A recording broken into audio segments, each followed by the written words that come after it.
Olá, amigos da Power Inc, tudo bem com vocês? Leandro aqui. Hoje falaremos a respeito do Bitcoin.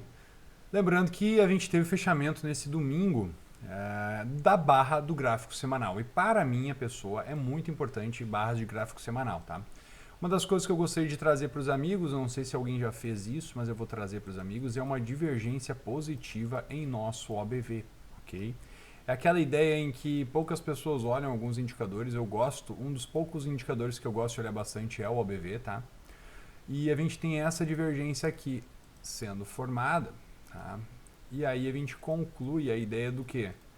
Aqui de uma divergência negativa nos preços, ou seja, os preços caindo, mas o OBV apontando o seguinte, cara, é para cima. E a gente começa a ficar um pouco desconfiado dos movimentos, tá? Justamente o que eu interpreto dentro da estrutura de um gráfico semanal, tá? Deixando de lado essa questão do OBV, vindo só olhando os gráficos, tá? Quando a gente traz o gráfico do semanal, a gente já tem uma análise falando sobre isso, mas nunca é tarde para se relembrar, tá? A gente tem essa estrutura aqui, que eu considero um grande canal de alta, tá? E na minha opinião ele pode ser feito desta forma, ó, ajustando para esta região, tá?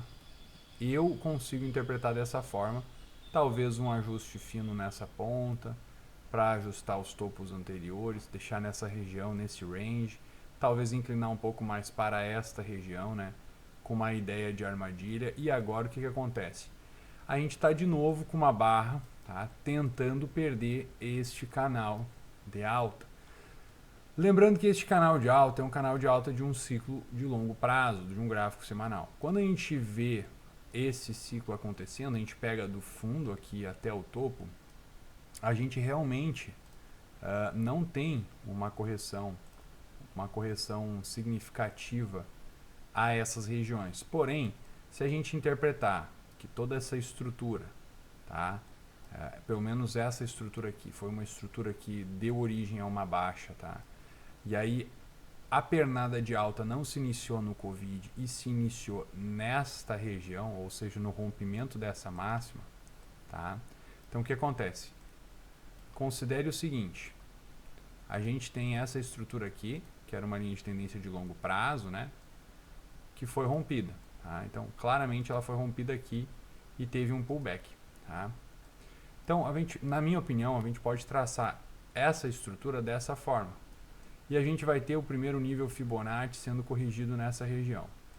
Porém, se vocês levarem em conta que essa estrutura é uma lateralidade, tá? Então, por exemplo, a ruptura da lateralidade pôde projetar os preços para cima, então, rompendo esta linha, que na minha opinião, deixando em vermelho para sinalizar os amigos, rompendo essa linha, ou seja, a ruptura da lateralidade, a gente tem uma correção basicamente em 50%. É bem interessante essa leitura, a gente pode visualizar aqui que a gente basicamente corrigiu 50% do movimento. E essa aqui, notem que ela é a barra que origina o rompimento após termos deixado barras com gaps abertos, que foi essa barra aqui. Tá? Essa barra aqui, a gente tinha gaps abertos nessa região toda, mas toda essa região a gente poderia considerar ainda uma lateralidade, a gente tinha resistências acima para ser rompido.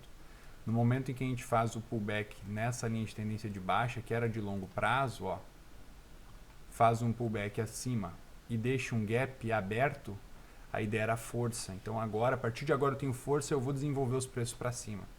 E a gente teve esse movimento, tá? O que me chama a atenção aqui agora, tá, pessoal? Eu vou apagar agora essas linhas aqui atrás, tá? Porque nós não vamos mais olhar elas. O que me chama a atenção agora é a possibilidade de estarmos visualizando um possível fundo duplo em um gráfico semanal. Então isso aqui sendo um fundo e esse aqui sendo um fundo mais alto, tá? Então, para mim, é possível sim a gente estar visualizando um fundo duplo no gráfico semanal. Inclusive, tá? Pelo modelo que eu opero, deixa eu só pegar aqui o modelo, eu vou deixar o deslocamento da barra aqui, barra 3 deslocado em 3, o famoso Joey de Napoli, né? Eu tenho agora a possibilidade de um fundo duplo para criar uma barra, tá? Então, eu precisaria necessariamente de uma barra fechando acima dessa região, para que a gente consiga visualizar um Joey de Napoli no gráfico semanal, tá? O Joey de Napoli é nada mais nada menos que um pivô de reversão. Então, seria interessante se a gente conseguisse visualizar isso no gráfico semanal. No gráfico diário, a gente já teve um Joey de Napoli, que foi aqui, ó. A gente teve uma barra para cima, veio para baixo, para cima. O acionamento do Joey de Napoli foi nessa ruptura, stop está nessa mínima, tá? Então a gente tinha aquele fundo duplo com um pivô de reversão estruturado aqui.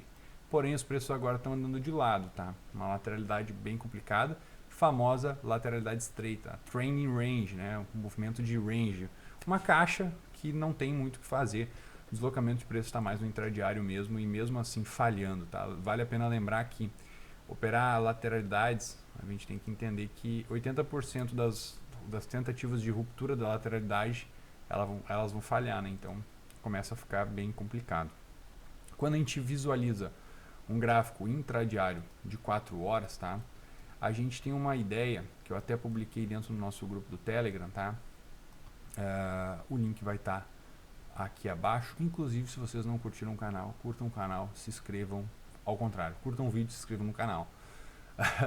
E a gente tem dentro do grupo a publicação de suportes importantes nessa região e tudo mais.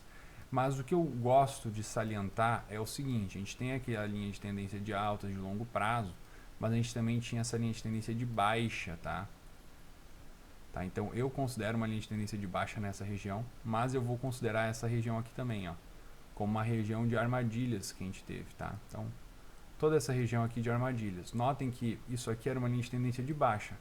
O preço tentou romper, armadilha voltou. Tentou romper, armadilha voltou. Tentou romper, rompeu a zona de armadilha, voltou. Bem, como a gente comentou, né, a gente está numa lateralidade e isso é comum. A falha das tentativas de rompimento, as falhas ao tentar sair de uma lateralidade. O problema é o quê? A gente ter esse gap agora aberto numa barra vendedora, né? E esse gap projetado para baixo, tá? Então a gente projeta esse gap aqui para baixo, a gente vai ter um alvo aqui, tá? O primeiro alvo já está sendo atingido, já foi atingido. A gente tem o segundo alvo, né, nessa região aqui, tá? Então uma região que por sinal é uma região de quê? De suporte, né? A gente encontra suporte em toda essa região aqui e ela é uma região de bastante trabalho de preços, tá, pessoal?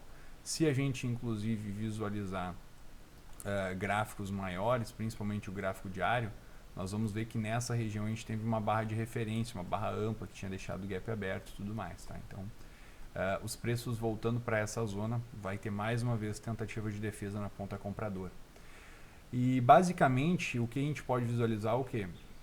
Os preços se deslocando de maneira violentamente rápida para baixo, voltando para preencher gaps. Então, ó, tivemos gaps abertos aqui. O preço veio, deixou gaps abertos, tá? Deixou o outro gap aqui aberto também. E aí o que aconteceu? Começou os preços voltarem, tá? Então o preço ele pegou aqui, achou o suporte aqui embaixo e fez o quê? Voltou, deixou uma barra ampla, abriu um gap aqui, fechou esse aqui, fechou o gapzinho que estava aqui, tentou fechar esse aqui, falhou. Os vendedores voltaram, tentativa do que? De anular a força compradora. Então esse gap que nós tínhamos aberto aqui na ponta compradora, os vendedores por sua vez tentaram fechar, fecharam o gap. Então ó, a barra branca fechou o gap da barra preta, então anulou essa estrutura aqui de força. O preço se deslocou de novo para cima, não teve força suficiente, ainda ficou um gapzinho aberto aqui. E o que aconteceu? Automaticamente esse gapzinho aberto deu o que?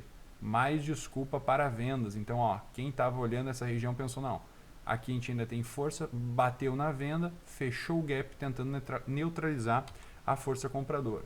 A partir do momento que o preço volta a se deslocar para cima, ele neutraliza essa ponta vendedora. E aí o que acontece? A gente tinha uma região com pouca força, ou seja, a gente não tinha gap aberto nessa região, as estruturas de barras estavam pouco amplas, com muito pavio, estruturas laterais, falhou o rompimento. E aí o que a gente visualiza aqui? Uma barra ampla novamente para tentar trazer os preços se deslocando para baixo. Novamente deixamos gap aberto, um gap de força. Gap é a estrutura que a gente visualiza dessa região onde não tem mais sombra até a última região sem sombra. Então todo esse trabalho no meio foi potencialmente vendas, né? Então é uma estrutura interessante para se analisar. Quem utiliza a leitura do Price Action voltada à metodologia do All-Brooks acaba fazendo bastante leituras com barras amplas, com gaps de barras, né? Então essa foi a ideia, pessoal. O desequilíbrio de força novamente está na ponta vendedora. Vamos ver se essa região aqui, que é uma região de alvo, né? Então o alvo para esse gap projetado tinha essa região aqui, se essa região aqui vai segurar, se essa região aqui mais baixa vai segurar, ou se essa barra ampla projetada aqui, por sinal, vai ficar... Olha que interessante como os eixos simétricos dos gráficos eles entram em confluência, né? O alvo da barra é esse. Quando a gente pega o gap, plota o gap aqui, vamos deixar o gap plotado aqui, deixar o gap plotado de vermelho, e a gente projeta só o gap. Olha que interessante, a confluência dos alvos aqui embaixo, ó. Olha como a região de alvos é confluente. Então, provavelmente a gente vai ver os preços se deslocar aqui nessa região novamente, beleza?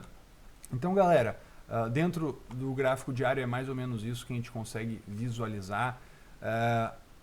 Os deslocamentos dos preços a gente vai tendo que atualizar vocês à medida do tempo, mas agora a maior probabilidade é que os preços venham voltar a buscar essa região de 32.500, mas quando a gente olha um contexto no gráfico semanal, que é o gráfico que particularmente eu acho que manda em qualquer tempo gráfico, tá? A gente vê sim possibilidade de estar formando um fundo duplo, ainda mais pelo OBV, tá, gente? Quando a gente olha o OBV, é provável o quê? Que essa estrutura que vem a estar se formando para baixo, ela volte para cá e a gente tem o quê? Um pivôzinho e mais um fundo duplo a favor do pivô. Isso seria bem legal se a gente conseguisse visualizar, tá, pessoal, para essa semana. Então, até domingo a gente tem que fazer essa estrutura aqui, trazer um movimento direcional para o histograma do OBV, e isso aqui seria interessante. O histograma não, né? As linhas do OBV.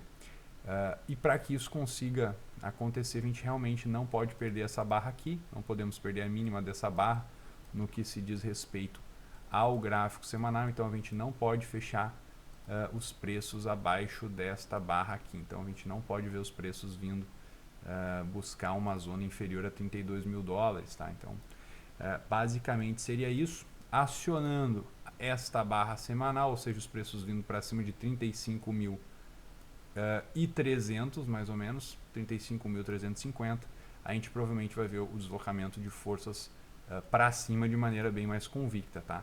Justamente porque normalmente quando a gente rompe essa região toda aqui, ó, notem isso, ó, quando a gente rompe a estrutura de 35.800 para cima, 35.650, toda essa região a gente tem o que? Deslocamento positivo. E normalmente a gente está tentando fazer o deslocamento positivo, mas a gente tem aquela dificuldade maior que é o que? A gente já comentou outras vezes, a gente tem este gap na ponta vendedora aberto no gráfico semanal e este gap aqui também, tá bom? Lembrando que a minha ideia para alvos é o fechamento dessas estruturas, então vamos aguardar os gráficos e o seu deslocamento. Eu espero ter conseguido contribuir de alguma forma. Se você gostou do nosso vídeo, considere se inscrever no nosso canal e também deixe seu like, isso ajuda bastante. Agora, deixa a tua opinião aí. Essa semana, deslocamento de preços, vocês acreditam que até o final da semana a gente vai ver os preços acima de 35.800 dólares ou abaixo de 32 mil dólares? Deixa aqui nos comentários, a gente vai querer ver a opinião de vocês, beleza? Forte abraço, até a próxima.